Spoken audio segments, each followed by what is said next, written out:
नमस्कार दोस्तों। मैं आपका साथी गोविंद गोयल आपकी इस महत्वपूर्ण क्लास में सादर आमंत्रित करता हूं, स्वागत करता हूं। जय हिंद, जय भारत। आज की क्लास बहुत ही इम्पोर्टेंट है, कुछ धाराओं से रिलेटेड है, उनसे अपन जो क्वेश्चंस बनते हैं उनको देखेंगे।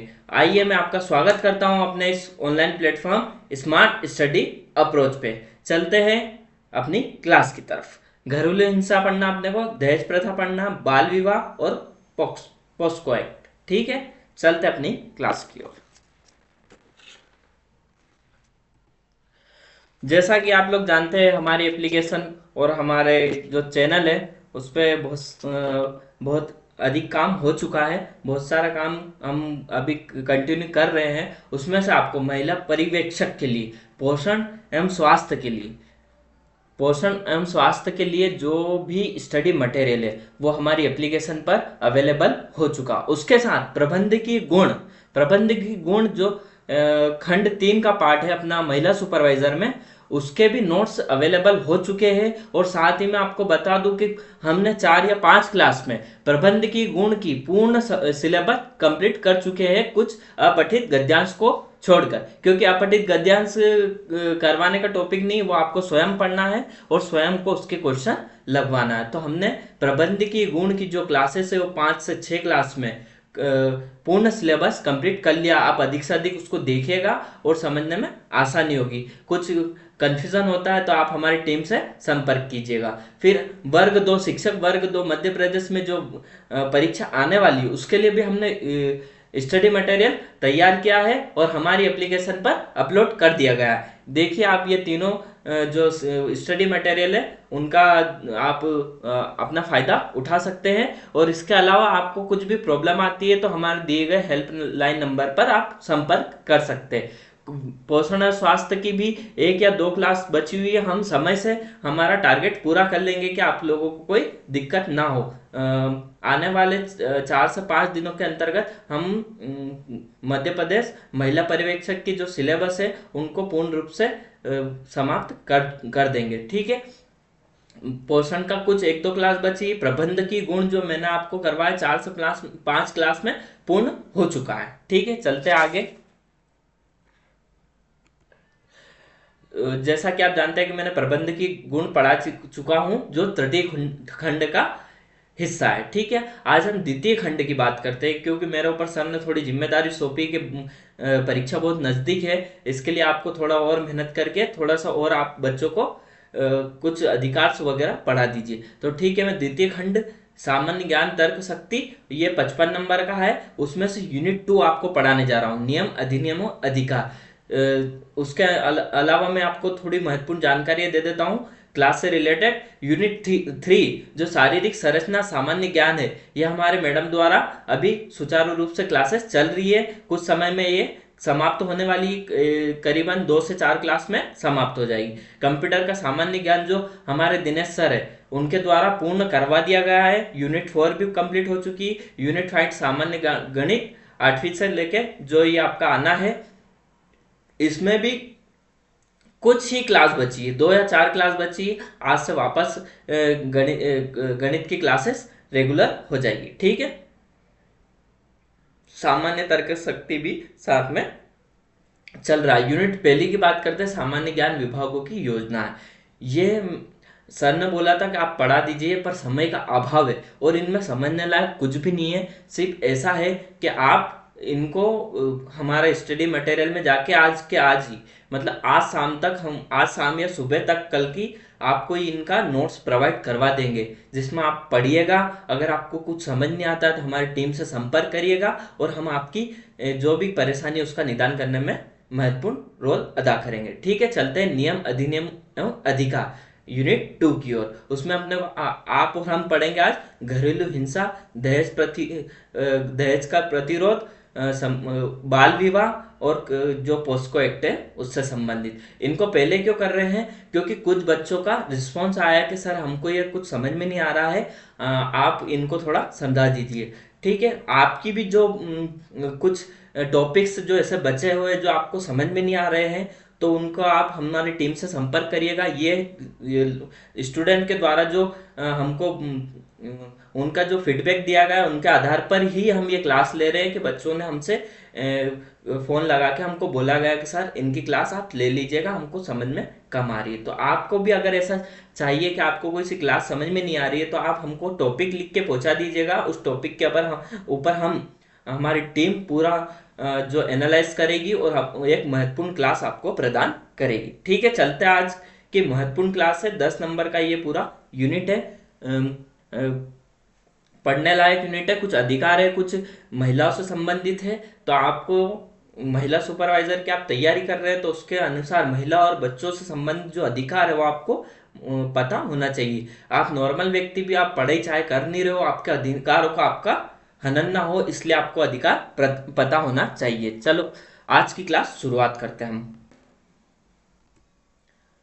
कुछ मैं आपको पहले ये बता दूं कि क्लास में आज हम किस प्रकार से प्रारंभ करेंगे।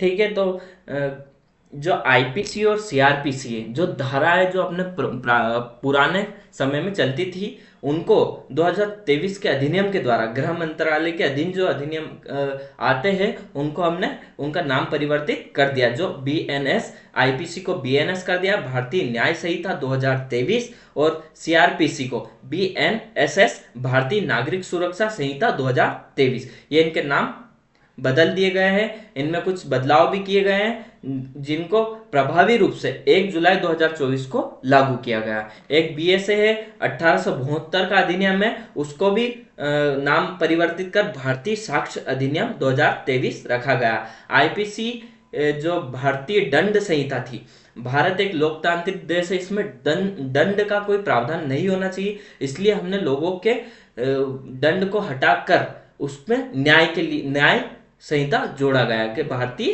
न्याय संहिता, लोगों को अधिक से अधिक न्याय मिल सके। ठीक है,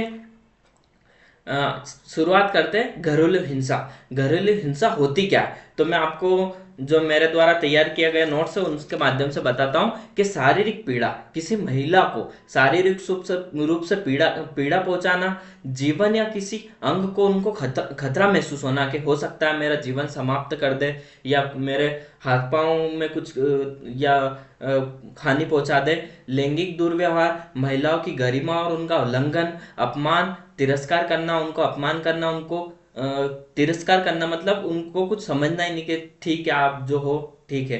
फिर मौखिक या भावनात्मक रूप से दुर्व्यवहार, अपमान, उपहास, गाली देना, आर्थिक दुर्व्यवहार, मानसिक रूप से परेशान करना, ये सब इसमें शामिल होते हैं घरेलू हिंसा के अंतर्गत। घरेलू हिंसा आज के जमाने में आम हो चुकी है।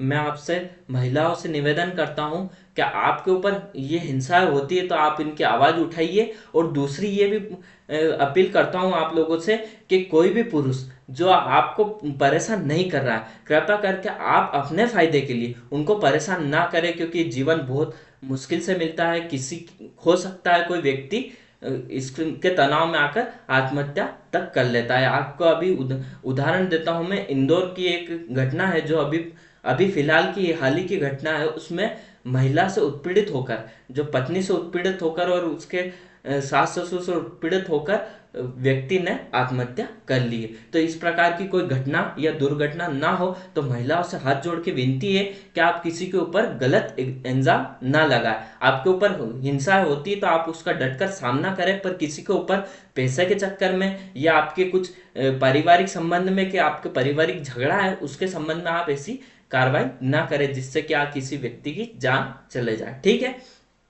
तो ये कुछ हमने डिस्कशन किया है कि घरेलू हिंसा होती किस प्रकार की। शारीरिक पीड़ा मतलब बलपूर्वक उनको मारना, उनसे झगड़ना, संपत्ति के लिए कुछ आवेदन करना, मतलब उनको आप परेशान करो कि आपको हम मतलब उनकी संपत्ति में से हमको भी कुछ हिस्सा चाहिए। महिलाओं की गरिमा और उनका गरिमा का उल्लंघन करना, उनके साथ सही से व्यवहार ना करना। ठीक है, भावनात्मक और मौखिक जो गाली गलौज देना ये शामिल होता है इसमें। और मानसिक रूप से आप उनको प्रताड़ित कर रहे हो। ठीक है, कुछ ऐसा भी होता है जहाँ कुछ ऐसे परिवार रहते हैं जहाँ किसी महिला को सिर्फ बालिका ही जन्म दे पा रही, तो मतलब लड़कियां ही जन्म हो रही है, तो उनका ऊपर इतना प्रेशर आ जाता है कि उनके घर वाले, उनके परिवार वाले और समाज वाले उनको इतना प्रेशर कर देते हैं कि वो महिला आत्महत्याओं की ओर अग्रसित हो जाती है। ऐसा परेशान ना करे किसी भी महिला के रूप में। ये जो विज्ञान की देन है, जो आपके जो शरीर है, ये पुरुषों के अंतर्गत जो क्रोमोसोम पाए जाते हैं उनके कारण होता है, ना कि महिलाओं के ऊपर। ये जो बालक और बालिका है ये निर्भर करती है, पुरुषों के ऊपर निर्भर करते हैं। तो इसलिए आप समझिए, इसलिए आज के जीवन में शिक्षा महत्वपूर्ण है, और ये आपके लिए इंपॉर्टेंट टॉपिक जो महिला सुपरवाइजर की क्लासेस में दिए गए हैं। ठीक है। घरेलू हिंसा से महिलाओं का संरक्षण अधिनियम 2005, इसको 2005 के अधिनियम के अंतर्गत लाया गया था। हो सकता है आपसे सीधा पूछ लिया जाए कि घरेलू हिंसा अधिनियम कब, कौन से सन में लाया गया था। ठीक है, तो ये 2005, आप ये भी याद रखिएगा कौन सा अधिनियम कब पारित हुआ है। ठीक है। इसकी धारा 3 देखते हैं। घरेलू हिंसा की परिभाषा है, इसमें शारीरिक, मौखिक, भावनात्मक, आर्थिक और यौन शोषण शामिल है। ठीक है, ये आप देख सकते हैं, मैंने आपको इसमें समझा दिया। धारा 12, मजिस्ट्रेट को आवेदन, पीड़ित व्यक्ति या संरक्षक अधिकारी मजिस्ट्रेट को आवेदन कर सकता है, उनको बारे में बता सकता है कि मेरे साथ साथ ये घटना घटित हो रही है, या मेरे परिवार में ये समस्या शामिल हो चुकी है कि मैं थोड़ा सा सहज महसूस नहीं कर पा रही हूँ। ठीक है, ये आप मजिस्ट्रेट के सामने रख सकते हैं धारा 12 के अंतर्गत। ठीक है, यह धारा बहुत महत्वपूर्ण है, आप इनका रीड करिएगा, अच्छे से पढ़िएगा। ठीक है, आगे चलते हैं अपन। धारा 18, संरक्षण आदेश, मजिस्ट्रेट पीड़ित को सुरक्षा प्रदान करने के लिए आदेश दे सकता है। ठीक है। धारा 19, निवास आदेश, पीड़ित को उसकी उसी घर में रहने और साझा घर में निवास करने का अधिकार। मान लीजिए कोई महिला, उसको उसके ससुराल पक्ष से उसको घर से बाहर निकाल दिया जाता है, तो वो मजिस्ट्रेट के द्वारा अपना जो अधिकार है, उन अधिकारों को जानकर पीड़ित उस घर में वापस से रहना, और वो उस घर के लोग कुछ उसको हानि नहीं पहुंचा सकते। ठीक है, धारा 19 में प्रोवाइड किया गया। धारा 20 है, आर्थिक राहत, पीड़ित को गुजारा भत्ता, चिकित्सा खर्च और अन्य नुकसान के लिए आर्थिक राहत। ठीक है, धारा 20 के अंतर्गत जब कोई पुरुष किसी महिला को जबरदस्ती छोड़ना चाहता है, या हो सकता है कि उसको तलाक देना चाहता है, तो उसको आर्थिक गुजारा भत्ता देना पड़ता है कि आप उस महिला को आपके कुछ जो आप कमाते हो उसमें से कुछ परसेंटेज आपको देना पड़ता है, ताकि वो आगे का जीवन सुचारू रूप से प्रारंभ कर चुके। मेरा हाथ जोड़ के विनती है कि महिला ऐसा ना करे कि पैसे के चक्कर में आकर पुरुषों को बिना वजह से बदनाम करे। ठीक है। धारा 23, अंतरिम और एक पक्षी आदेश। ठीक है, तत्काल राहत से मजिस्ट्रेट आदेश पारित कर सकते हैं। ठीक है। धारा 31, संरक्षण आदेश का उल्लंघन, संरक्षण आदेश का उल्लंघन करने पर कार्रवाई और कारावास और जुर्माना। जो आपने संरक्षण आदेश से, जैसे किसी को घर से उसको रहने के लिए इजाजत दे दी गई है मजिस्ट्रेट के द्वारा, और आपने उसको फिर से निकाल दिया, या आपके ऊपर कोई से मजिस्ट्रेट ने कोई आपको सुझाव दिया है कि आप अब ये काम नहीं कर सकते, कि आपने पुराने जो काम किए हैं वो ठीक है, उसके अलावा आप किसी महिला को परेशान नहीं कर सकते हो। अगर उनको बार बार आप परेशान कर रहे हो और मजिस्ट्रेट के द्वारा आप समझ लीजिएगा कि वो संरक्षित है, तो आपको उल्लंघन करने पर, जो कार्रवाई हुई थी उनका उल्लंघन करने पर आपको जुर्माना भी देना पड़ सकता है, या कारावास हो सकता है, जेल हो सकती है। ठीक है, आगे चलते हैं अपन। दहेज प्रथा। ठीक है, वो जो आपका घरेलू हिंसा है, इसके संबंधित अपन ने धाराएं देख चुके हैं। ठीक है।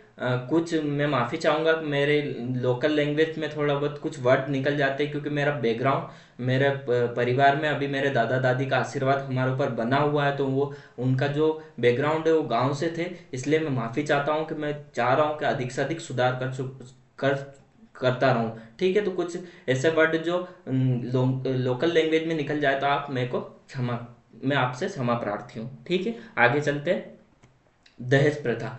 दहेज प्रथा आज के समय में बढ़ती जा रही है, कि प्राचीन समय में जब वैदिक काल है उसमें दहेज प्रथा देखने को नहीं मिलती थी, परंतु आज दहेज प्रथा देखने को, और ये अपने चरम रूप में आ चुकी है। तो दहेज प्रथा होता क्या है, किसी वधु पक्ष से वर के द्वारा लिया गया कोई सा भी सामान, चाहे आप 1 रुपया लेते हो या कोई सा भी बर्तन लेते हो, तो वो दहेज प्रथा के अंतर्गत शामिल होता है। कुछ कुछ मैं आपको, जैसे मैं एमपी का टीचर भी हूँ, जो पढ़ाता हूँ, जो अपने एमपी ट्राइब्स जो जनजाति निवास करती उनमें कुछ ऐसी प्रथा है जो वर पक्ष वधु पक्ष को देता है, उसको दापा प्रथा कहा जाता है। और ये दहेज प्रथा है जिसमें वधु पक्ष वर पक्ष को देती है। और दापा प्रथा में क्या है, जो विभिन्न जनजातियों में प्रचलित है कि उनका मानना है कि हमारे घर से कोई बेटी या लक्ष्मी अपना जो घर छोड़ के जा रही है तो उसको भुगतान के लिए आपको वर के द्वारा कुछ दहेज दिया जाता है। ठीक है, कुछ भी हो सकता है, संपदा हो सकता है, धन हो सकता है, गाय हो सकती है, उनके यहाँ छोटा चलता है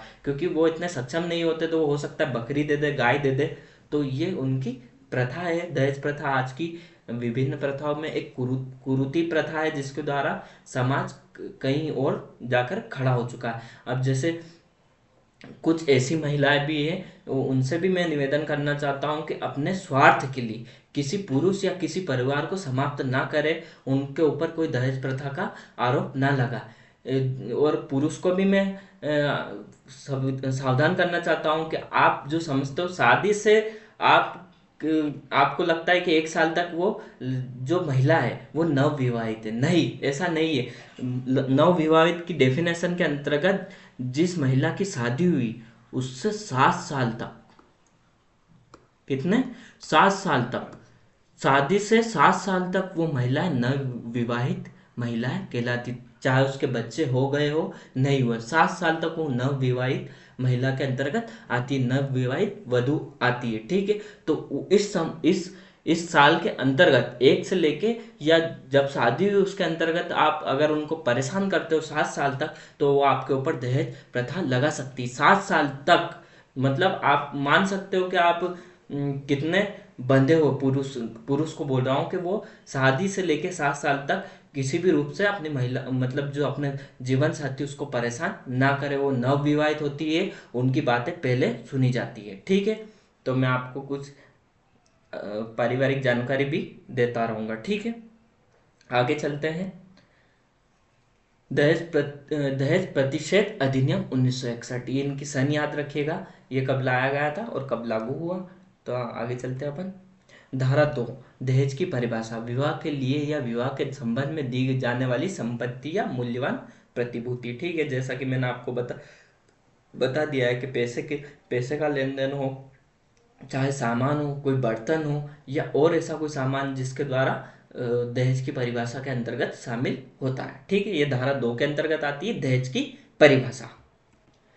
धारा 3 है दहेज लेना देने के लिए जुर्माना। हाँ, एक और चीज मैं स्पष्ट कर देता हूँ, दहेज लेना भी कानूनी अपराध है और दहेज देना भी कानूनी अपराध है। अगर आप कोई ऐसा परिवार मिल जाता है जो आप दहेज लेने के उसमें संबंध में नहीं है, तो वो हो सकता है कि आप दहेज जबरदस्ती दे रहे हो, तो हो सकता है आपके ऊपर कानूनी कार्रवाई कर दे। तो इसलिए आप सहजग और सहज रहिएगा। दहेज लेना भी कानूनी अपराध है। किसी की मांग, जैसे आप पहले ही तो किसी घर की लक्ष्मी ला रहे हो, ऊपर से दहेज भी ले रहे हो, तो ये आपके लिए बहुत गलत है। आप पढ़े लिखे व्यक्ति हो, आपको इन सब चीजों से हटके कुछ अच्छा सोचने के लिए, कुछ समाज को आगे बढ़ाने के लिए तत्पर रहना चाहिए। ठीक है, दहेज लेना या देना दोनों के लिए जुर्माना है। ठीक है, कारावास 5 वर्ष तक का हो सकता है, उससे अधिक भी हो सकता है, आपने किस तरह से व्यक्ति को टॉर्चर करा। ठीक है, और जुर्माना 15,000 या उससे अधिक भी हो सकता है। ठीक है, जो अधिक हो सकता है। ठीक है,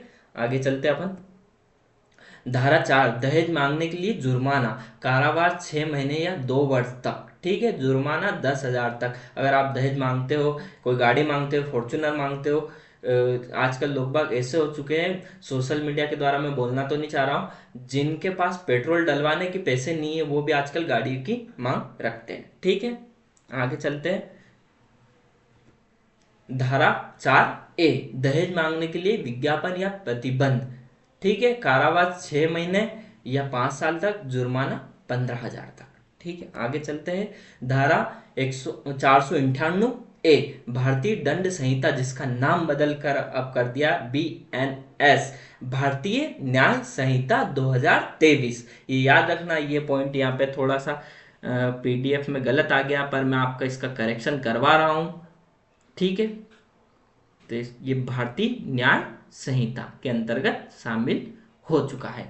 पति या उसके रिश्तेदार द्वारा महिला के साथ क्रूरता महिला के साथ कुछ भी क्रूरता की जाती है, जो जिसमें दहेज प्रथा से संबंधित मारा कुटी होती है, या उनसे कुछ मंगवाया जाता है, या कुछ मांग की जाती है महिला पक्ष से, जो वधु पक्ष उनके द्वारा, तो आपके ऊपर कारावास होगा 3 वर्ष तक का कठोर कारावास, और जुर्माना अलग से लगेगा। यह धारा दहेज हत्या और दहेज के लिए उत्पीड़न के मामलों में भी लागू होती है, जिनके द्वारा जो महिलाओं के ऊपर दहेज के लिए जो उनको मार देते हैं या उनकी हत्या कर देते हैं, उनके लिए कठोर कारावास का प्रावधान है। छूटना नामुमकिन है, तो ऐसा काम ना करे।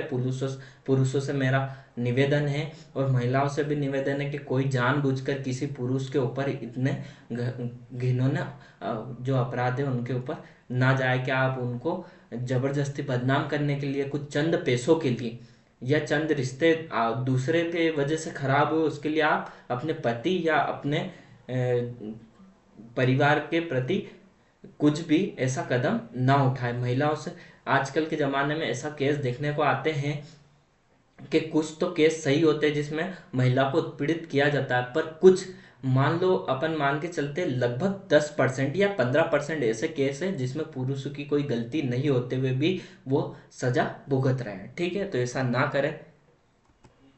बाल विवाह, इसमें अपन आगे चल रहे, ये बाल विवाह है। ठीक है, आपने दहेज प्रथा पढ़ चुके हैं। बाल विवाह में एक डेफिनेशन है कि बालक की उम्र 21 और बालिका की उम्र 18 से पहले, ये 21 पूर्ण और 18 पूर्ण नहीं होती, उसके पहले आप अगर उनका विवाह करवा दिए हैं तो वो बाल विवाह के अंतर्गत आता है। इसके लिए बहुत सारे कानूनी प्रावधान है जिसमें आपको सजा होना निश्चित हो जाती है। ठीक है, चलते हैं आगे। बाल विवाह प्रतिषेध अधिनियम 2006, इनकी सन आप याद रखिएगा। ठीक है, धारा 2 के अनुसार बाल विवाह की परिभाषा, लड़का जिसकी उम्र आयु 21 वर्ष से कम हो और लड़की जिसकी आयु 18 वर्ष से कम हो, अगर उनका विवाह आपस में करवा दिया जाता है तो ये बाल विवाह के अंतर्गत आता है। ऐसा भी हो सकता है कि लड़की या जो बालिका है वो 18 वर्ष पूर्ण कर चुकी है, ये जो बालक है उसकी उम्र 20 वर्ष है, तो भी वो बाल विवाह की श्रेणी में आता है। या ऐसा हो सकता है कि बालक की उम्र 21 पूर्ण कर चुकी है, बालिका की उम्र 18 से कम है, तो वो बाल विवाह भी बाल विवाह के अंतर्गत आता है। तो करके ऐसा जो बाल विवाह से संबंधित प्रथा है उनको रोकने के प्रयास करें, क्योंकि बच्चों आजकल सही उम्र जो शादी की हो चुकी है वो 21 के बाद ही माना जाता है। वो शारीरिक और मानसिक रूप से मजबूत हो जाते हैं, उसके बाद ही उनकी शादी करना आवश्यक है, आजकल देखा जा रहा है। ठीक है, क्योंकि किसी विद्वान ने कहा है कि अगर आपको जीते जी नर्क देखना है तो आप बेरोजगार या बाल विवाह करके देख लीजिए, आपको जीते जी नर्क देखने को मिल जाएगा। ठीक है, धारा 3 बाल विवाह को शून्यकरण बनाना, पीड़ित पक्ष द्वारा विवाह को शून्य घोषित करवाया जा सकता है। मान लीजिए किसी ने कंप्लेन कर दी, अगर आपका विवाह हो भी चुका है तो आप उसको शून्य घोषित करवा सकते हैं। जैसे बालिका के द्वारा अत्यधिक शोषण या उनके बलपूर्वक उनका बाल विवाह करवा दिया जाता है, और बालिका अगर किसी के जरिए ये अपराध हुआ है ये कि थाने या और कहीं रिपोर्ट लिखवा देती तो वो विवाह को शून्य मान लिया जाएगा, और जो भी कार्रवाई होगी वो जिनने शादी करवाई उनके ऊपर कठिन कार्रवाई या कठोर प्रक्रिया के द्वारा उन पर कार्रवाई हो सकती है। ठीक है, आगे चलते हैं। धारा 9 के अनुसार बाल विवाह करने वाले वयस्क पुरुष के लिए सजा कारावास 2 वर्ष तक और जुर्माना 1 लाख तक। ठीक है,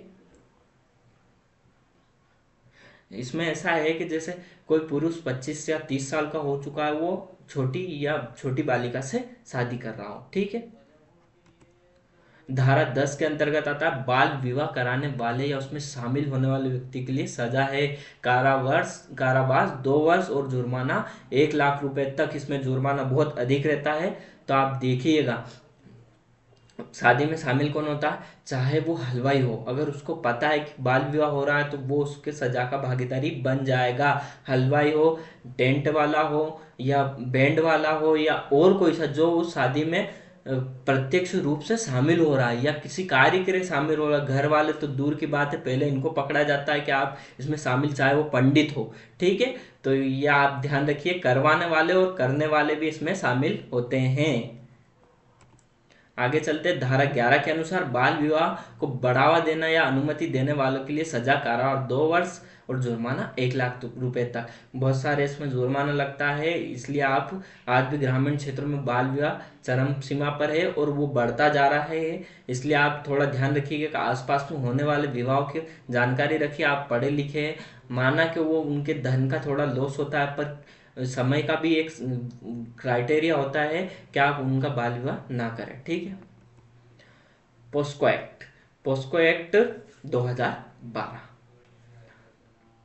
चलते हैं, इसमें थोड़ा सा मैं कुछ चीजें वो बता देता हूँ। ये लागू हुआ था 2012 के। ठीक है, इसको संशोधन संशोधन किया जा चुका है। इसको संशोधन किया है 2016 में, सॉरी 2019 में, 16 अगस्त 2019 में। इसमें थोड़ा सा कठोर कार्रवाई से संबंधित या कुछ जो बच्चों से रिलेटेड है, यौन उत्पीड़न से, उनके लिए थोड़ा कठोर कानून या कठोर प्रक्रिया अपनाई गई है। पॉस्को एक्ट लागू हुआ था 2012 में, थोड़ा सा संशोधन किया गया इसमें 16 अगस्त 2019 में, तो इसको आप पॉस्को एक्ट 2019 का एक्ट भी बोलने लग गए। ठीक है, 12 है वर्तमान, प्रारंभ में 12 था, अब इसे 19 कर दिया गया। अगर आपके परीक्षा में पॉस्को एक्ट 2012 आता है तो आप सही है, उसको लगा दीजिएगा। ठीक है, चलते हैं आगे की ओर। यौन अपराधों से बच्चों का संरक्षण अधिनियम 2012, ठीक है, संशोधन 2019 के तहत। धारा 3, प्रवेशक यौन हमला, बच्चों के शरीर में किसी भी अंग या वस्तु को प्रवेश करवाना। ठीक है, ये थोड़ा आप यौन हमलाओं से संबंधित है, जो बच्चों के साथ जो अमानवीय लोग रहते हैं, जो लोग जो बच्चों के साथ थोड़ा गलत काम करते हैं, उनके संदर्भ में दिया गया है। ठीक है, आगे चलते हैं। धारा 4, प्रवेशक यौन हमले के लिए सजा, कठोर कारावास कम से कम 20 वर्ष, आजीवन कारावास से या मृत्यु दंड तक प्राप्त हो सकता है। तो संभल के रहिएगा, बच्चों के साथ ऐसा व्यवहार ना करें, चाहे वो लड़का हो या लड़की हो, दोनों के संबंध में इसमें बात कही गई है। बच्चों के साथ मतलब जो 18 साल से कम है, और मतलब कुल मिला के 16 या 18 वर्ष उसमें क्राइटेरिया है, उनके साथ ऐसा कोई भी कृत्य या होता है तो उसके लिए कम से कम 20 वर्ष, कम से कम, या आजीवन कारावास, या उसने कठोर काम किया है तो उसके लिए मृत्यु दंड तक है। ठीक है, धारा 5, गंभीर प्रवेशक यौन हमला, विशेष परिस्थितियों में सजा, जैसे पीड़ित को गंभीर चोट पहुंचाना, अपराधी या पीड़ित से संबंध आदि से संबंधित है। ठीक है, उसको मारना, पीटना और हो सकता है उसके जानलेवा हमला करना तक इसमें शामिल है। धारा 6, गंभीर प्रवेशक यौन हमले के लिए सजा, कठोर कारावास, आजीवन कारावास या मृत्यु दंड। ठीक है, आजीवन कारावास का मतलब है जब तक आपका जीवन चलता रहेगा तब तक आपको सजा मिलती रहेगी। धारा 7, यौन हमला, यौन इरादे से बच्चों के शरीर के किसी भी हिस्सों को छूना या बच्चों को किसी अन्य व्यक्ति को छूने के लिए मजबूर करवाना। ठीक है, जैसे बेड टच, गुड टच के बारे में आप जानते ही होंगे कि बच्चों के साथ बेड टच करना, उन किसी भी रूप से उनको शारीरिक रूप से, या उनको कुछ ऐसी वीडियोस दिखाना जो उनके लिए सही नहीं है, उन व्यक्तियों को भी सजा मिलेगी। और ऐसा जो व्यक्ति करवाना चाहते हैं, जो जान करके करवाते हैं, उन व्यक्तियों को भी सजा का प्रावधान है। ठीक है, धारा 8, यौन हमले के लिए सजा कारावास 3 से 5 वर्ष और जुर्माना, जो ऐसे कृत्य करता है, उनको बेड टच करता है या उनको मजबूर करता है या कोई सी वीडियो दिखाता है जो आज के मानव जीवन के लिए उपयोगी नहीं है, उनको कारावास, कठोर कारावास मिलेगा। ठीक है, ठीक है, धारा 9, गंभीर यौन हमला। ठीक है, चलते धारा 10, गंभीर यौन हमले के लिए सजा, कारावास 5 से 7 वर्ष या जुर्माना, मतलब उससे संबंधित हमला करना या उसका जो नियत है उसमें ठीक ना होना, उसके लिए भी सजा इसमें दी गई है। ठीक है, धारा 11, यौन उत्पीड़न और यौन प्रकृति के इशारे, टिप्पणी, अन्य व्यवहार करना, इशारे भी इसमें जो प्रतिषेध है, आप किसी के ऊपर टिप्पणी अन्य व्यवहार भी नहीं कर सकते। ठीक है, इसमें भी आपको सजा का प्रावधान है। धारा 12 यौन उत्पीड़न के लिए सजा कारावास 3 वर्ष तक का या जुर्माना। ठीक है, आज की अपनी धारा की क्लास जो बच्चों की डिमांड थी वो समाप्त हो चुकी है। अधिक से अधिक शेयर कीजिएगा। ये आपका नॉलेज नहीं बढ़ाती बल्कि आपके जो जागरूक होने के प्रति भी आपको सजग करती कि आप किस प्रकार अपराधों को समाप्त कर सकते हैं या उनसे संबंधित जो भी है प्रक्रिया प्रारंभ करवा सकते हैं। ठीक है, तो आज की क्लास हम समाप्त करते हैं। स्मार्ट स्टडी अप्रोच के साथ बने रहिएगा। ये हमारी एक एप्लीकेशन है जिसके माध्यम से आपको टेस्ट सीरीज और स्टडी मटेरियल मिल जाएगा, जिसमें यूपीएससी, महिला पर्यवेक्षक, करंट अफेयर से संबंधित, हिंदी, प्रदेश शिक्षक, ठीक है, इससे संबंधित आपको स्टडी मटेरियल देखने को मिल जाएगा। और इसमें टेस्ट सीरीज भी है, कंप्यूटर से संबंधित, पोषण और स्वास्थ्य से संबंधित, प्रबंधकीय गुण से संबंधित योजना है, शारीरिक संरचना है। आप अपना फीडबैक देना चाहते हो तो दीजिए, क्योंकि ये अभी एप्लीकेशन हमारी निर्माण के तौर पर अभी स्टार्ट की गई है। आपको अधिक से अधिक लाभ मिल सके उसके लिए प्रारंभ की गई है, जिसमें कुछ क्वेश्चंस आरआरबी एनटीपीसी के लिए भी दिए गए हैं। टेस्ट 1, 2, 3 40 मिनट का होता है। आपको अगर ऑफलाइन टेस्ट लगाना है तो आप क्वेश्चन नंबर अंत में चली जाइए, वहां से आप पीडीएफ है उसको डाउनलोड कर लीजिएगा और उसका पीडीएफ निकला कर उसको रखवा भी सकते हैं। और मैं तो कहूँगा कि आप समय के अनुसार ऑनलाइन जो क्लास एग्ज़ाम ऑनलाइन पैटर्न पर आधारित है उसमें ऑनलाइन टेस्ट सीरीज दीजिएगा। बिल्कुल निःशुल्क है, कोई शुल्क नहीं लिया जाएगा। और हमारी क्लासेज जो सुचारू रूप से यूट्यूब पर चल रही, जिसमें से अधिकांश मैंने जो प्रबंध की गुण मेरे को दिया गया था सर के द्वारा कि आपको जल्दी से जल्दी इसको कंप्लीट करवाना है, मुश्किल से 5 से 6 क्लास में मैंने पूर्ण कंप्लीट करवा दिया है। उसके जो प्रैक्टिस सेशन आने वाले समय में प्रैक्टिस सेशन लाना चाहूँगा। ऐसा इसलिए अभी इसलिए नहीं ला रहा हूँ कि कुछ टॉपिक्स हमारी टीम में अभी टीम मेंबर्स कम है और आने वाले समय में आपकी दुआ और आपके सहयोग के साथ हम अपनी टीम बढ़ा सकेंगे। इसलिए मैं कुछ और टॉपिक के ऊपर डिपेंड हो चुका हूं कि आपको और अच्छा मटेरियल दे पाऊं। आप प्रैक्टिस खुद से करते रहिएगा। बहुत कम समय बचा है, आने वाले समय में आपको सिर्फ प्रैक्टिस सेशन देना है। तो आप खुद की मेहनत और खुद का एफर्ट 100% लगाइएगा। कुछ भी आपको मदद की ज़रूरत है तो हमारे टीम से संपर्क करिएगा। नंबर दिए गए स्टार्टिंग में भी, और आगे चल के और बता देता हूँ कि आप कहाँ संपर्क कर सकते हैं। ये हमारी सोशल मीडिया साइट्स है, इनके द्वारा भी आप हमसे संपर्क कर सकते हैं। आपको कोई सा मैसेज या आपको कोई सी टॉपिक समझ में नहीं आ रहा तो उसको लिख के हमारे व्हाट्सएप पे सेंड कर सकते हो, टेलीग्राम पे सेंड कर सकते हो, इंस्टाग्राम पे सेंड कर सकते हो। कोई सी भी कुछ भी प्रॉब्लम आती है, आपको अन्य जो परीक्षा आने वाली परीक्षा उससे संबंधित क्लास चाहिए कि आपको पुलिस एमपी पुलिस से संबंधित चाहिए, एमपी एसआई से संबंधित चाहिए, या अन्य जो परीक्षा उनसे संबंधित कोई से भी क्लासेस चाहिए तो आप हमारी टीम से संपर्क करिएगा। जल्द से जल्द हम आपकी समस्या का समाधान करने के लिए आतुर रहेंगे। ठीक है, धन्यवाद। हमारी एजुकेशन सामग्री को आप यूट्यूब चैनल पे भी देख सकते हैं। स्मार्ट स्टडी अप्रोच के साथ बने रहिएगा। धन्यवाद। जय हिंद, जय भारत।